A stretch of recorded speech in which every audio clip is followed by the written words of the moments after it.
The Ugly Balun, making one for 27 MHz cheaply, by Paul Mike 0 Whiskey November Uniform or 26 Charlie Tango 730 if you catch me on 11 metres and PMR 446. Hello, welcome back to the channel. It's Paul Mike 0 Whiskey November Uniform or 26 Charlie Tango 730 if you catch me on 11 metres and PMR 446. Okay, so the subject of this video today is building the Ugly Balun for 27 MHz. Now, this video, because I've not had my morning coffee yet, even though it's like 1 o'clock now, is powered by the coffee from a well-known fast food restaurant. Let's put that somewhere.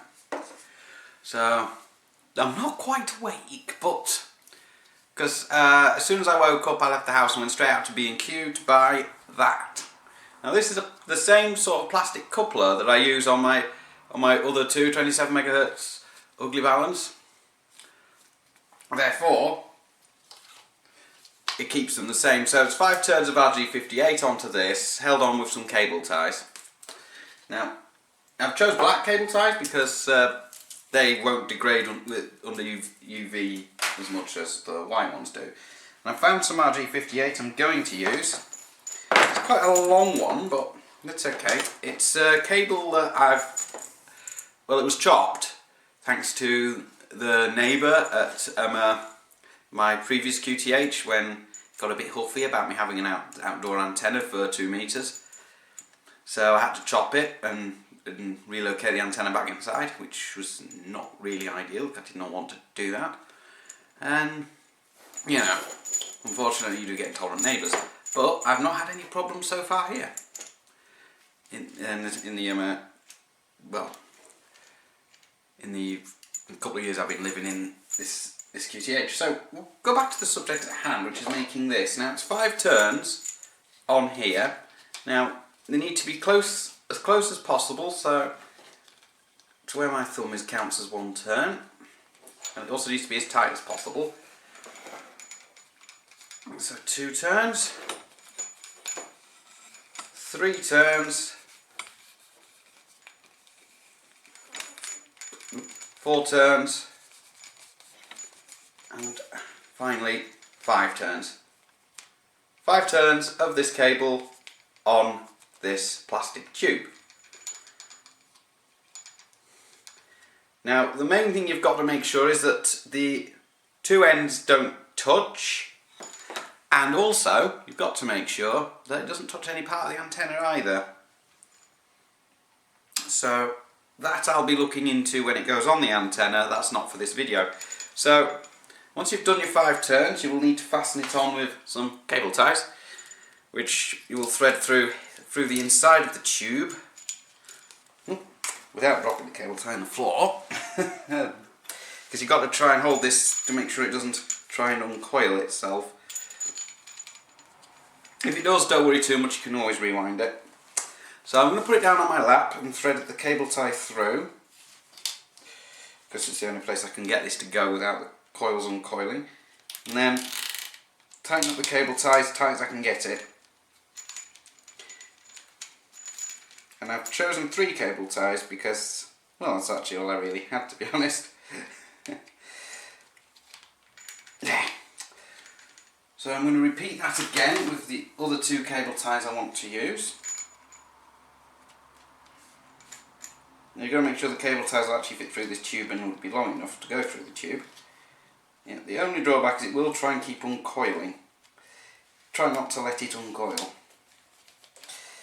because otherwise you'll have to start all over again.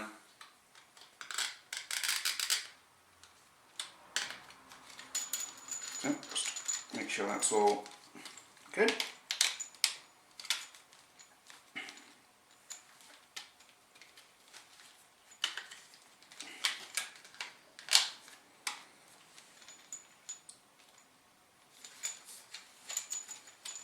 Might need 4 cable ties for this one, but I've only got 3 at the moment.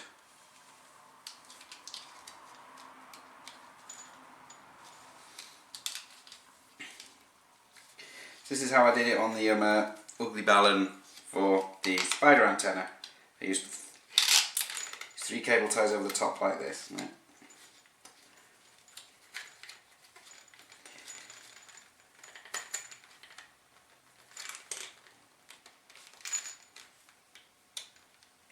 That one hasn't gone on properly. I think I might have a dodgy cable tie. So I might be able to make it slightly undodgy.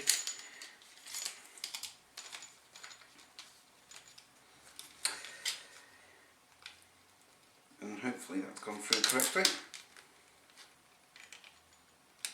Now this one doesn't seem to want to latch. I think this cable tie's seen better days. So that's always annoying, something always goes wrong.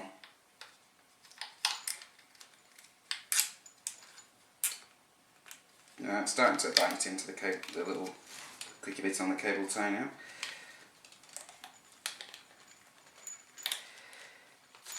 Yeah, unfortunately it's still not holding, because although it's coiled, it's not coiled properly. So cable ties aren't holding it properly, which is very annoying. I'm not sure what's going on there. Probably the cable ties I'm using, but on my last one that I'd made, the cable ties I used were alright, because this one's actually a recycled cable tie, which is probably why that's not working. So you just have to bear with. It never works out when you're trying to do it on YouTube. It never works out. But the principle is, it's 5 turns onto this plastic former, tight as you can get it, and then tie it up with cable ties. I mean, it worked on other designs of this for me, including the spider antenna. Now these couplers have gaps in them for where they snap into whatever they're supposed to snap into, so it could be possible to feed the cable ties through them rather than, and then over the top, rather than just over the top like that. So it could be possible to do that as well. I'll be right back, I'll see if I can get some more cable ties that I can try that with. Okay, found a couple more cable ties. One thing I don't seem to have enough of when I need them is cable ties. So I'll just check all this is all coiled tightly, because it needs to be coiled tightly, otherwise it ain't going to work.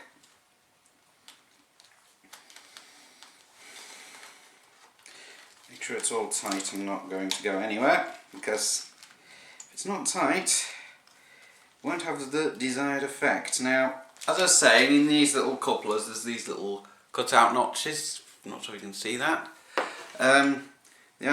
So what I was thinking of doing was putting a cable tie through that, bringing it round. Let's move this cable tie out of the way. That should hopefully, with a bit of luck, try to hold it in place. But again, make sure it's as tight as possible before you fasten it up. Otherwise you're back to square one. And that's no good, is it?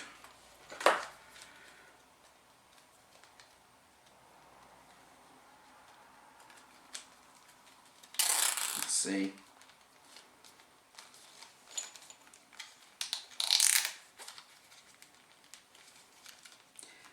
Bit better fit.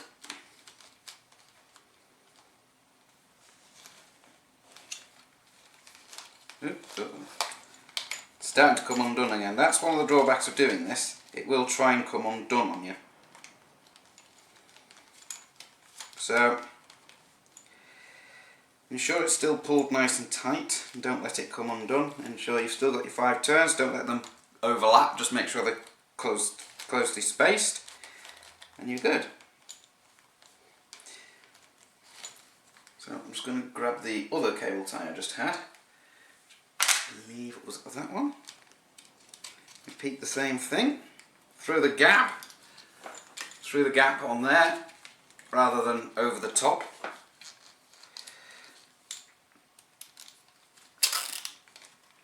and then pull tight. Do not allow anything to overlap again, just ensure it is still nice and tight.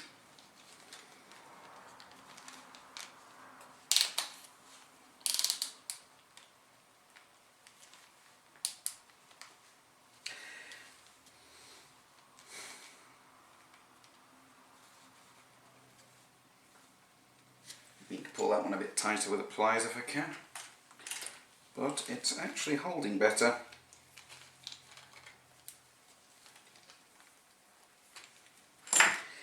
Right, so actually holding a wee bit better now.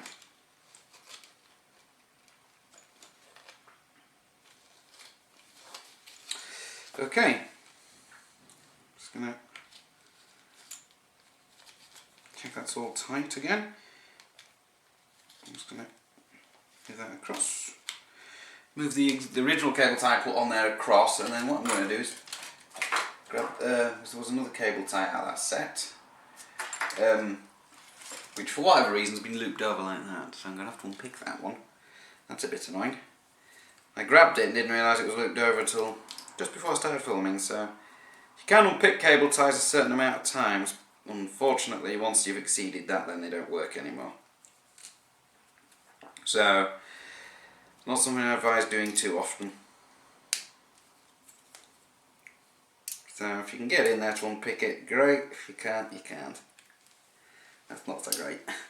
Yeah, this one doesn't want to unpick, so I'm going to have to try with this slightly questionable one again.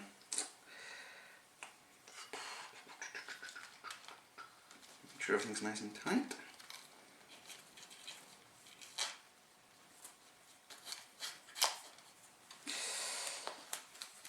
This one wasn't working very well when I tried it before.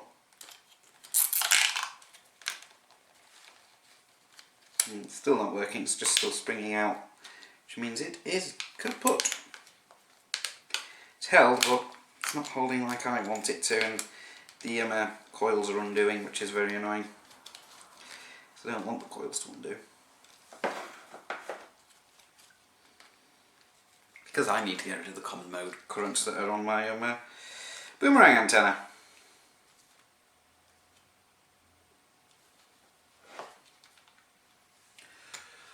Right, so this is just the basic gist of it. Coil of wire on here, cable tied up. What I'll do is I'll go off camera and finish it off, because I'm just going to end up boring you to death now. And I will show you the finished result. Right, I got there in the end. Did take me a little while, so I've managed to get it all done up and coiled up, as you can see. Now, I've had to put some hot melt glue on it. That was an afterthought, because I was having some difficulties getting the coils to stay straight, and there's only so many places I can put the cable ties. So that was a bit of an afterthought. So another way of probably putting the cable ties through would be put some holes through this, although I don't actually have anything to hand to do that right now. The drill is somewhere in my tool stall, which should be under the bench, and I wouldn't have wanted to do that on video because of the noise, and also I've recently vacuumed in here, and I'd have to vacuum again if I had to deal with drilling holes in plastic. So this is going on the Boomerang antenna, and I will report back at some point to let you know if it's got rid of my common mode issues. It basically, all I've done is that's the bit that goes onto the antenna, which will then go into this choke. It's a nice short piece, so it should be okay. Then that drops straight down to the window jumper, and then straight through. Then the rest of it insides are going to be using RG213. Which should hopefully not be too much a loss on 27 MHz. It's decent quality RG58, so it's nothing I need to worry myself about.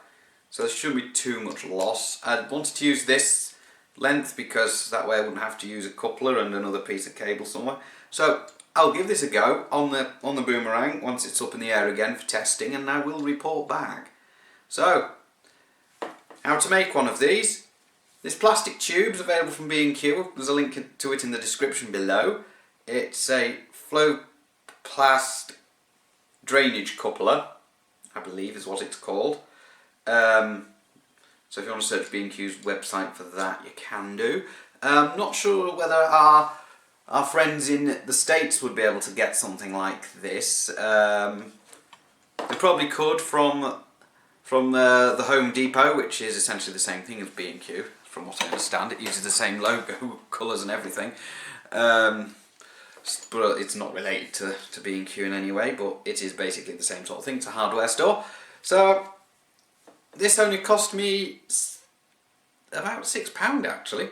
Would have been £6 and 7 pence, but the nice lady at the till was kind enough to knock 7p off for me. Very nice. So that's this done. 5 turns RG58. That's for 27 megahertz. And as I said, I'll report back once the boomerang's up in the air. And again, I'm not putting it up right now because we've just had some stormy weather come back in again. I thought the storms were over, but obviously not. So that's all for this video. And again, fueled by coffee. Quite nice coffee as well. Well, not that nice, but it's nice enough. So this is Paul, Mike 0, Whiskey November uniform, or 26 Charlie Tango 730 if you catch me on 11 metres and PMR 446. And I'm going to try at some point get some on-air videos up and running. Obviously at the moment I don't have the antenna up, I need to put an antenna up. The Boomerang antenna is going up, and what I'm hoping to do is to see how, in one of my next videos, it probably won't be the immediately next one because obviously I need to put this antenna back up, but one of my next videos will involve me driving around somewhere with a Thunderpole T3000 to see what the range of that antenna is first, before then obviously subjecting the Thunderpole T3000 to my standardised range test, which I will be doing as well on it. So what I'm going to do is I'll get that all sorted out once the stormy weather starts settling again, and I should be back with the next video very, very soon. I've been uploading quite a lot lately because I want to get my subscriber numbers back up. So don't forget to like and subscribe and ring the bell. The more subscribers I get, the more inclined I'll be to make videos.